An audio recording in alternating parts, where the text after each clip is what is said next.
ও আচ্ছা, আপনি কি কি দিয়ে ফিড তৈরি করেন একটু যদি আমাকে বলতেন? আপনার জন্য অনেক খামারিরা লাভবান হইতে পারে, কারণ আপনি যদি আপনার ইয়াটা শেয়ার করেন। প্রথম ভুট্টা দিই, ভুট্টা দেন, গম দেন, রাইস পালিশ বান দেন, তারপরে আপনি হলে শুটকি গুঁড়া দিই, শুটকির গুঁড়া দেন, তারপর লালি দিই।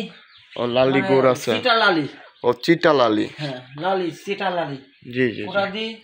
তারপর আছে একটা পুডিং আছে, হচ্ছে আপনি 1050 টাকা দাম রাখি, জানি নাম ওটা আছে, ওটা দিই।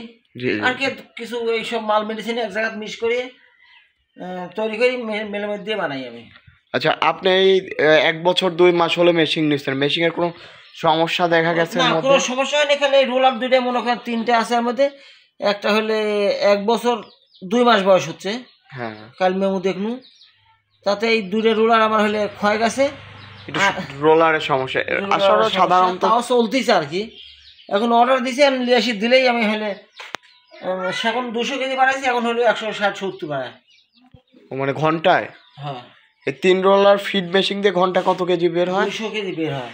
200 কেজি, এটা কি আপনি প্রমাণ পাইছেন? হ্যাঁ, এখন প্রমাণ, এখন অত বাড়াচ্ছে না, এখন 150 কেজি কিংবা 160 কেজি বাড়াচ্ছে, কারণ এই যে রোলারের সমস্যা হয়ে গেছে। দেখেন হ্যাঁ, দাঁত ফুরায় গেছে, দাঁত শেষ হয়ে গেছে, সময় সময় ওগলা দিচ্ছে। আসলে আমরা এই 3 রোলার ফিড মেশিনে বলে থাকি যে 120 কেজি বের হয়, আর আপনি 200 কেজি পাইছেন না? হ্যাঁ, আসলে আপনাদের ওই যে ফিডের একটু কোয়ালিটি একটু মোটা তো। হ্যাঁ, 120 কেজি বাইর হয়, মানে যেটা চিকন আছে, 3টা আমাকে দিছে।